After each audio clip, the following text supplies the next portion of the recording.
जय हिंद दोस्तों। आज हम लोग रीजनिंग खंड का लेक्चर नंबर 2 या फिर आप कह सकते हैं कि वीडियो नंबर 2 लेके आए हैं। इसके पहले हम लोग ने जो 10 तरह के प्रश्न जिक्र किए थे उस वीडियो में, वो प्रश्न जरूर 10 थे, लेकिन 10 अलग अलग थे। अब कुछ इस वीडियो में कुछ प्रश्न उसके सिमिलर मिलेंगे जो थोड़ा टफ था, या फिर मतलब कुछ ना कुछ उसमें इसमें क्राइटेरिया चेंज रहेगी। मतलब कह सकते हैं कि सॉल्व करने का जो वो है इसमें चेंज रहेगा। बाकी और नए नए प्रश्न इसमें हम लोग सम्मिलित करेंगे।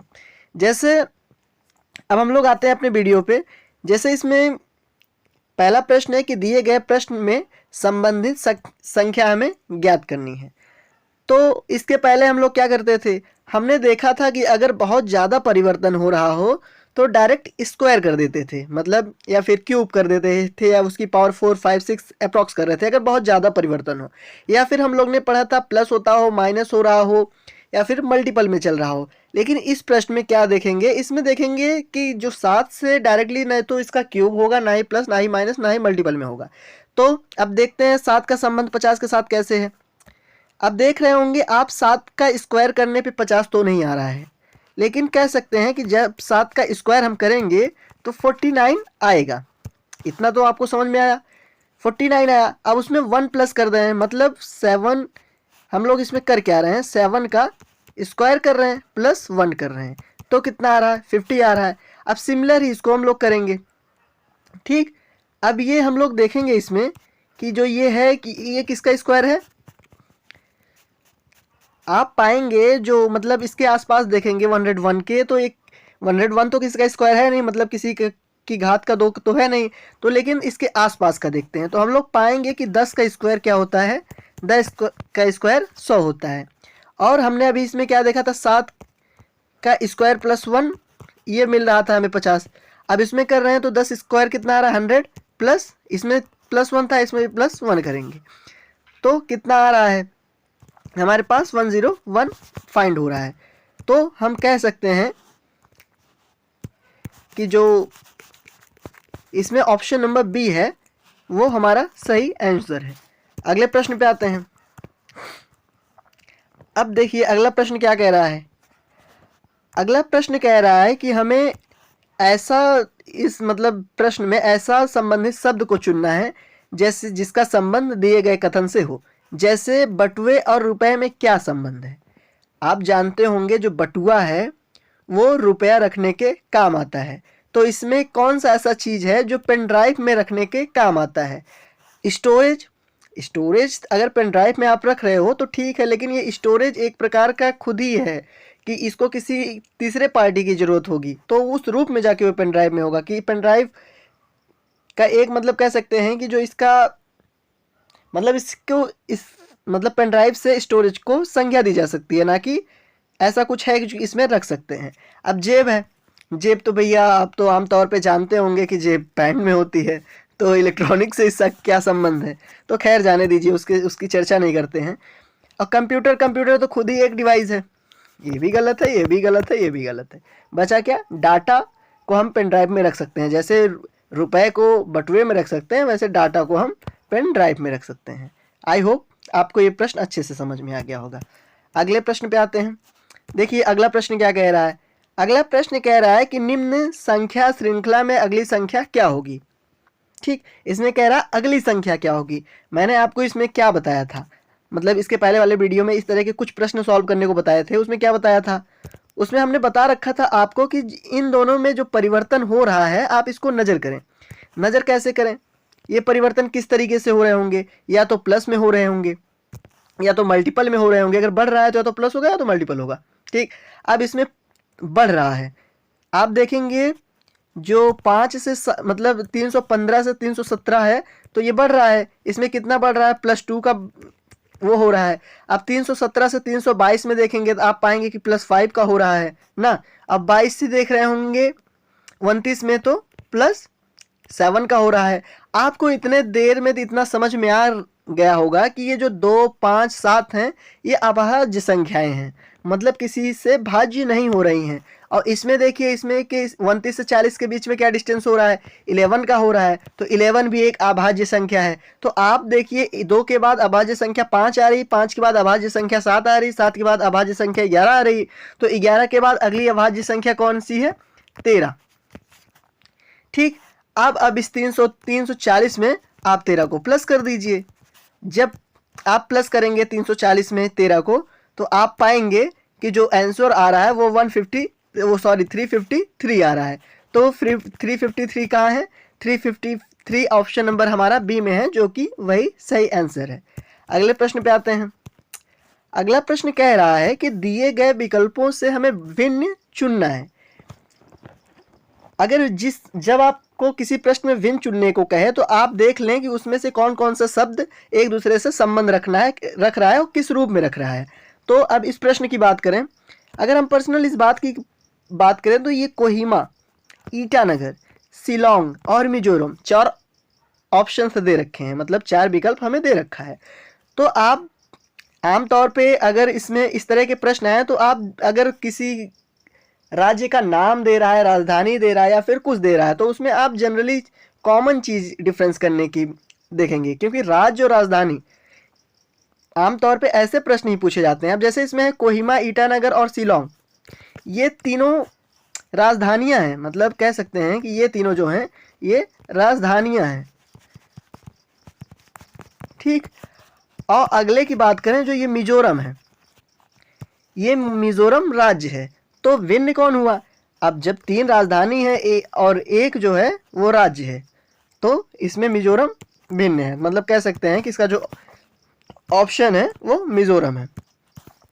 अगले प्रश्न पे आते हैं। अगला प्रश्न देखिए रीजनिंग से कैसे पूछ रहा है, हमें घुमा रहा है बस, बाकी कुछ इसमें है नहीं। निम्नलिखित में से हमें लुप्त अक्षर को ज्ञात करना है। अब अगर लुप्त अक्षर को ज्ञात करना है तो कैसे करेंगे। अब देखिए इस तरह के अगर जब आपसे इस तरह के प्रश्न पूछेगा, अल्फ़ाबेटिकल प्रश्न पूछेगा, तो आप आमतौर पे क्या करेंगे। अगर मेरी सलाह लेकर एग्ज़ाम हॉल में जाना चाहते हैं तो उसमें कुछ मत करिएगा, केवल जो उसकी स्थान वैल्यू है, मतलब उस कौन से स्थान पे है उसको ज्ञात कर लीजिए। जे की बात करें, जे कितने स्थान पे है, काउंट करें फिंगर पे आप अपने, मैं कर रहा हूँ आप भी मेरे साथ करें, ABCDEFGHIJ। तो किस पे आ रहा है, हम कह सकते हैं जे का जो स्थान है वो 10 है। ठीक, FD, इन दोनों का भी देखते हैं, F का स्थान क्या है। अगर बात करूं मैं आपसे, तो F का स्थान क्या है, F का स्थान 6 है।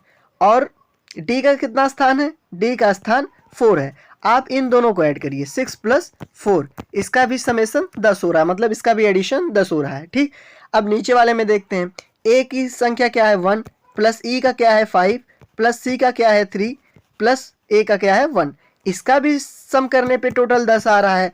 तो हम ये कह सकते हैं कि जो ये ऑप्शन दे रखा है इसका भी आप किसी ना किसी तरह करेंगे समेशन, तो 10 ही आएगा। जैसे अब D का क्या है, D का 4 है, E का क्या है 5 है, बचा क्या 5 और 4 9 हो गया, मतलब 1 की जो स्थान है वही बचा है। 1 क्या होता है, A होता है। ठीक, इसका सही आंसर A होगा। तो A कौन सा है, A हमारा ऑप्शन नंबर B है, तो इसका ऑप्शन नंबर B सही होगा। अगले प्रश्न पे आते हैं। अगला प्रश्न कह रहा है कि तार्किक क्रम में संयोजित हमें करना है। इस प्रश्न में ये कह रहा है कि तार्किक क्रम में हमें संयोजन करना है। अब जब आपसे कभी इस तरह का प्रश्न संयोजन से रिलेटेड पूछे, तो आप एक अगर कभी पढ़े होंगे अवरोही क्रम और आरोही क्रम, तो संयोजक का मतलब है कि अवरोही क्रम में हमें सेट करना है। कोई चीज़ है उसको हम लोग एक सिद्धांत के रूप में अवरोही क्रम में सेट करते हैं। जैसे सबसे पहले इसमें है, अगर मैं आपको पहले नंबर पे मतलब आपको मैं इसमें पहले ही नंबर कह दूं कि आप आय अर्जित करोगे, तो सीधी सी बात है आप बिना पैसा के आय कैसे अर्जित करोगे, बिना रोजगार के, बिना अध्ययन के कैसे आय अर्जित करोगे। इसलिए सिस्टम से करते हैं। सबसे पहले हमें किस चीज़ की आवश्यकता होती है, सबसे पहले हमको अध्ययन की आवश्यकता होती है। उसके बाद किस चीज़ की आवश्यकता होती है, उसके बाद जब अध्ययन किए हैं तो उसकी परीक्षा भी देंगे, उसकी अध्ययन को होता है। परीक्षा के लिए हमें अर्जी देनी होगी, तो कह सकते हैं कि 1, उसके बाद 2, उसके बाद 5, उसके बाद रोजगार, जब रोजगार मिलेगा तभी आय आएगी, ये भी जानते होंगे, प्लस उसके बाद आय आएगी। जो हम लोग का क्रम है 1 2 5 3 4। अब इसको देखते हैं किस में है, 1 2 534 हमारा ऑप्शन नंबर डी करेक्ट है। अगले प्रश्न पे आते हैं। अगला प्रश्न कह रहा है कि अगर P 16 है, टैप 37 है, तो कप का हमारा क्या होगा। P की अगर हम लोग स्थान वैल्यू पता करें तो P की स्थान वैल्यू 16 होती है, बिल्कुल सही बात है। और T की कितनी होती है, P के बाद क्या आता है, P 16 Q R S T, ठीक, 17 18 19 और 20, तो T का वैल्यू क्या है 20, ठीक, प्लस A का क्या है 1, प्लस P का भी इसमें दे रखा है हमें 16, तो टोटल कह सकते हैं 20 1 21 प्लस 16 कितना हो गया 37। मतलब हम इस प्रश्न में जितने भी इस तरह के प्रश्न पूछेंगे उसमें सब उसका वैल्यू ऐड करते जाएंगे, इससे ज़्यादा इसमें कुछ पूछेगा ही नहीं आपसे। तो अब ऐड करें इसकी वैल्यू, तो 37 आ गया, ठीक है। अब उसी तरह हम कब का निकालते हैं, C का क्या होता है 3, U का क्या होता है, आप U का फाइंड करें, U का क्या होता है प्लस P का क्या होता है, P का 16 होता है, ठीक है। तो U का क्या होता है आप बताएं, थोड़ी देर आप समय लीजिए फिर बताइए। तो आप जब U में पाएंगे U का क्या होता है, जो U की वैल्यू होती है वो 21 होती है। 3 21 प्लस 16 आप इनको ऐड करें, जब आप इनको ऐड करेंगे तो क्या पाएंगे, 21 3 कितना होता है 24 प्लस 16, तो ऐड करने पे 0 3 2 5 1 सॉरी 3 1 4 40। अब इसका जो सही आंसर है वो क्या है 40, मतलब कह सकते हैं कि हमारा ऑप्शन नंबर ए सही है। अगले प्रश्न पे आते हैं। अगला प्रश्न कह रहा है कि नीचे दिए गए प्रश्न में कि वेन आरेख ज्ञात करें। इसमें हमें वेन डायग्राम ज्ञात करना है, पति पत्नी तथा परिवार, ठीक, हमारे ऑप्शन दे रखे होंगे। आपको बता दूं कि एक परिवार है उसके अंदर पति और पत्नी दोनों होते हैं, तो इस तरह हम कह सकते हैं कि परिवार के अंदर पति पत्नी आते हैं, ठीक, तो हमारा कह सकते हैं कि ऑप्शन नंबर ए सही आंसर है। अगले प्रश्न पे आते हैं। अगला प्रश्न कह रहा है कथनों को पढ़ें और उस पर दिए गए प्रश्नों से निष्कर्ष चुनें। पहला प्रश्न है सभी पेड़ पहाड़ हैं, मतलब पेड़ों को कह रखा है कि ये पेड़ पहाड़ हैं, और कह रहा है कुछ पहाड़ जंगल हैं, जो ये कुछ पहाड़ है इसको जंगल की उपाधि दी गई है। आपको मैंने इसके पहले वीडियो में बताया था कि जो कथन है उसको पढ़ते ही हमारे समझ में आ जाना चाहिए। सभी पेड़ पहाड़ हैं, इसका मतलब क्या है कि पहाड़ सभी पेड़ नहीं हैं, मतलब अगर ऐसा पूछ रहा तुरंत ऑप्शन दूसरा आ रहा होगा तो कह सकते हैं कि जो ऑप्शन नंबर सभी पेड़ जंगल नहीं है गलत है, कुछ पेड़ जंगल नहीं ये भी गलत है, क्योंकि सभी वाला था हमेशा एजम्पशन में आप देखेंगे कि सभी वाला गलत ही होता है, तो इसी एक पॉइंट पे था तो ये भी गलत है। हम कह सकते हैं ऑप्शन नंबर सी इसका सही है। अगले प्रश्न पे आते हैं। अगले प्रश्न में पूछ रहा है एल का जो है, एल का अर्थ इसमें प्लस है, एम का अर्थ माइनस है, एन का अर्थ इनटू है, और एल का अर्थ सॉरी पी का अर्थ डिवाइड है। आप सिंपल कुछ नहीं करेंगे, जहाँ एल एन दिया गया है एन के दर पे क्या कर देंगे इनटू कर देंगे, ठीक, समझ में आया। एल के जगह पे क्या करना है, एल के जगह पे प्लस कर देंगे, और पी के जगह पे क्या करना है, पी के जगह पे डिवाइड कर देंगे, और एम की जगह क्या करना है, एम की जगह माइनस कर देंगे। उसके बाद इसमें हम लोग डायरेक्ट बॉड मास का रूल लगाते रहते हैं, मतलब सबसे पहले डिवाइड, फिर उसके बाद मल्टीप्लाई, फिर एडिशन, फिर सब्ट्रैक्शन। और सबसे पहले डिवाइड क्या करना है, 42 को डिवाइडेड करना है 12 से, ठीक, 14 प्लस 10 सॉरी 14 इंटू 10 प्लस 42 को जब डिवाइड करेंगे तो आप कितना पाएंगे 21 माइनस 8। उसके बाद दूसरा कंसेप्ट क्या था, इंटू करेंगे, अब इसको इंटू करेंगे तो 140 हो जाएगा, प्लस 21 माइनस 8, फिर उसके बाद प्लस करते हैं, इसमें आप ऐड करोगे तो पाओगे कितना हो जाएगा 161 माइनस 8।